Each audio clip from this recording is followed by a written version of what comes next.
नमस्कार, मी सुशील कुलकर्णी. आपण पाहता अॅनालायझर. मित्रांनो, एक निकाल सर्वोच्च न्यायालयाकडून आलाय. उदय लळित हे सरन्यायाधीश असताना त्यांच्या कारकिर्दीतला हा शेवटचा निकाल आहे आणि या निकालाकडे खूप गांभीर्यानं बघितलं पाहिजे. लळित यांच्या कोर्टासमोर जवळपास 40 याचिका दाखल झालेल्या होत्या आणि या 40 याचिकांच्या मधून एकच मागणी करण्यात आली होती की EWS म्हणजे इकॉनॉमिकल विकर सेक्शनसाठी, आर्थिकदृष्ट्या मागास प्रवर्गासाठी जे काही 10% आरक्षण केंद्र सरकारने लागू केलं आहे ते आरक्षण रद्द करावं. माहिती म्हणून सांगतो, 2019 साली 10% EWSचं आरक्षण लागू करण्यात आलं होतं आणि या आरक्षण लागू करण्यासाठी 103वी घटना दुरुस्ती करण्यात आली होती. त्यानंतर इकॉनॉमिकल विकर सेक्शनला जे खुल्या प्रवर्गातील आहेत पण गरीब आहेत त्यांच्यासाठी 10% आरक्षणाचा मार्ग मोकळा झाला होता. EWSचा अनेकांना शिक्षणातही फायदा होतो आहे आणि नोकरीमध्येही फायदा होतो आहे. RTE अंतर्गत अनेक मुलं आज वेगवेगळ्या मोठ्या शाळांतून मोफत शिक्षण घेत आहेत. अनेकांना आता नोकरीची हमी वाटू लागलेली आहे. आता हे आरक्षण घटनाबाह्य नाही. केंद्र सरकार अशा स्वरूपाचं आरक्षण देऊ शकतं आणि हे 50%ची मर्यादा ओलांडत नाही असा स्पष्ट निर्वाळा न्यायाधीशांनी दिलेला आहे. यातल्या बहुतांश न्यायाधीशांचं मत, मला वाटतं 5 पैकी 4 न्यायाधीशांचं मत हे या बाजूनीच होतं. या सगळ्या निकालाच्या मध्ये मला एक महत्वाचा मुद्दा वाटतोय की जो बेला त्रिवेदी नावाच्या न्यायाधीश याच्यामध्ये सहभागी होत्या त्यांचं मत फार महत्वाचं आहे. त्यांनी मांडलेली निरीक्षणं फार महत्वाची आहेत. बेलाजी म्हणतात की आता 75 वर्ष झाली या देशाच्या स्वातंत्र्याला आणि ज्या वेळेला देश स्वतंत्र झाला आणि देशात संविधानाची अंमलबजावणी करण्यात आली त्या दिवशी गरीब वर्गाला, मागास वर्गाला मुख्य प्रवाहात आणण्यासाठी आरक्षणाची तरतूद करण्यात आली. घटनेमध्ये आरक्षणाची तरतूद करणाऱ्या घटनेच्या निर्मात्यालाही असं वाटत होतं की हे आरक्षण कायमस्वरूपी नाही तर एका विशिष्ट काळापुरतं मर्यादित असावं. 10, 20, 30, 40, 50. स्वातंत्र्याला 75 वर्ष उलटून गेल्यावर सुद्धा, घटना लागू झाली त्यालाही 72-73 वर्ष उलटून गेल्यावर सुद्धा आजही आरक्षण देशामध्ये चालू आहे आणि परिस्थितीत फारसा बदल झालाय असं दिसत नाही. म्हणूनच या आरक्षणाचा फेरविचार करण्याची आवश्यकता असल्याचं मत सर्वोच्च न्यायालयाच्या न्यायाधीश बेलाजी यांनी व्यक्त केलं. मी त्याच मुद्द्यावर माझं मत मांडतो आहे. एखादी गोष्ट आपण वारंवार करू लागतो. एखाद्या परिणामावर जाण्यासाठी क्रिकेटचा साधा नियम आहे, 2 बॉलर्सची एक पेयर सतत बॉलिंग करते आहे, विकेट पडत नाहीये, अजिबात विकेट पडत नाहीये. मग काय करतो कर्णधार बॉलर बदलतो. मग फास्टर असेल तर मीडियम पेस आणतो, एखादा फिरकीवाला आणतो आणि मग विकेट काढायचा प्रयत्न करतो. खेळपट्टी कोणत्या बॉलरला साथ देते आहे हे बघून तो विकेट पाडतो, रिझल्ट घेतो.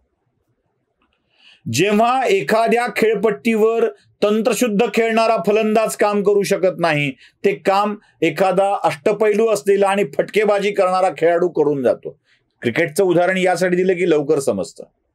जेव्हा एखादी गोष्ट सतत वापरून परिणाम साधत नसते तेव्हा लक्षात येतं की हा मार्ग योग्य नव्हे, आता मार्ग बदलायला हवा आणि मग मार्ग बदलावा लागतो.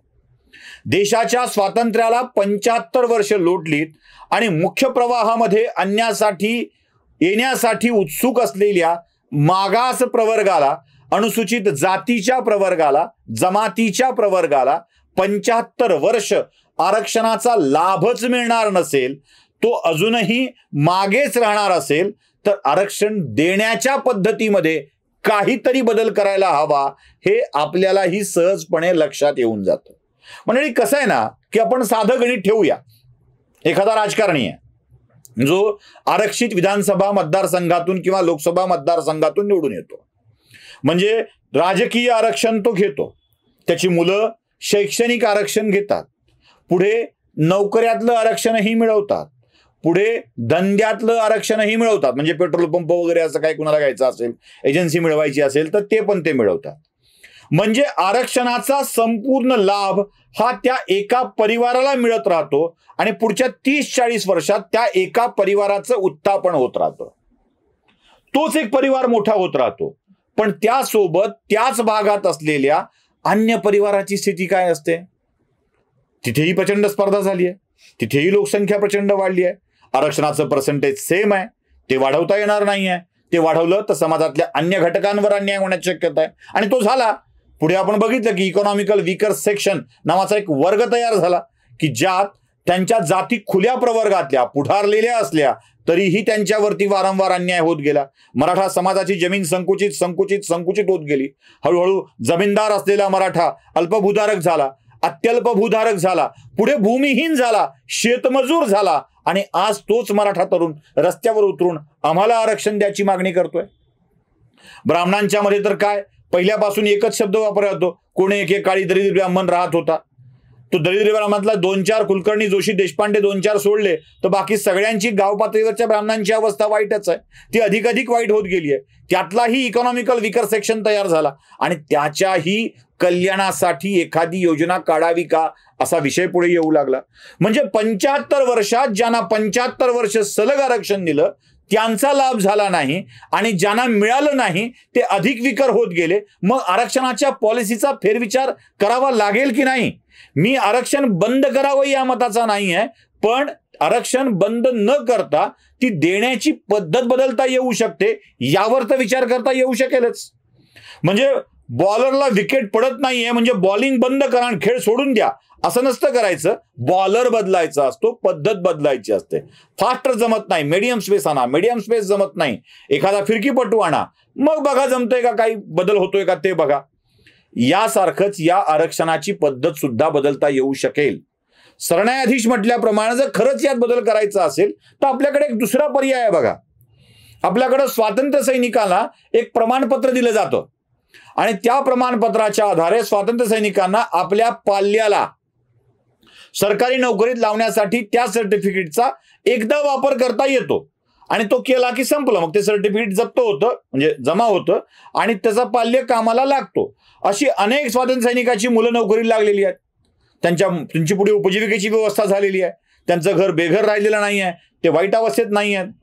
असंच मागास जातीची शैक्षणिक आणि नोकरीची प्रमाणपत्र कुटुंबाला बहाल केली गेली आणि ते एकदाच वापरण्याची अट ठेवली. म्हणजे तुमच्या घरातला एखादा माणूस सुशिक्षित झालाय, शिक्षित झालाय, पुढे त्याला नोकरीही मिळाली आहे, मग आता तुम्ही मुख्य प्रवाहात आलेले आहात. या मुख्य प्रवाहात आलेल्या परिवाराला आता आरक्षणाची आवश्यकता नाही असं नक्की करून, कारण जर तुम्हाला सरकारी नोकरी मिळणार असेल तर तुम्ही प्रवाहात आलात, तुमचा उत्पन्नाचा एक शाश्वत मार्ग सुरू झालेला आहे. त्यामुळे तुमचा हा मार्ग आता थांबवून तुमच्यासारख्या अनेकांच्या फॅमिलीच्या पैकी ज्यांना अजून मुख्य प्रवाहात येण्याची संधी मिळालेली नाही आहे अशांना ती बहाल करता येऊ शकेल का? म्हणजे हे आरक्षण उचला अमुक जातीचं आणि अमक्या जातीला द्या असं मी म्हणत नाहीये, पण एका परिवाराला शैक्षणिक आणि व्यावसायिक प्रमाणपत्र बहाल करून, नोकरीसाठीची प्रमाणपत्र बहाल करून त्याचा एक वेळेसचा वापर करण्याची पद्धत अस्तित्वात येऊ शकेल का याचाही विचार व्हायला हवा. पण आपल्याकडे नवं काही मांडलं की वाद वाढवायचा असतो आणि त्याची जात काढायची असते. तर मी हा मुद्दा मांडल्यावर माझीही जात काढून माझ्यावरती यथेच्छ शिवीगाळ करण्यात येईल हे नक्की आहे. पण बघा, शिव्या द्या पण याचा विचार करा, कारण हे आरक्षण मला मिळावं यासाठी मी म्हणत नाहीये. त्या प्रवर्गात ज्यांच्या एकाच परिवाराने ह्या आरक्षणाचे सगळे लाभ घेतलेत आणि आपल्याच प्रवर्गातल्या अन्य मंडळीला मिळू दिलेले नाहीयेत त्यांच्यासाठी कदाचित हे लाभदायक ठरू शकेल. मगच होईल ना सर्वे सुखिनः सन्तु सर्वे सन्तु निरामयः. नमस्कार.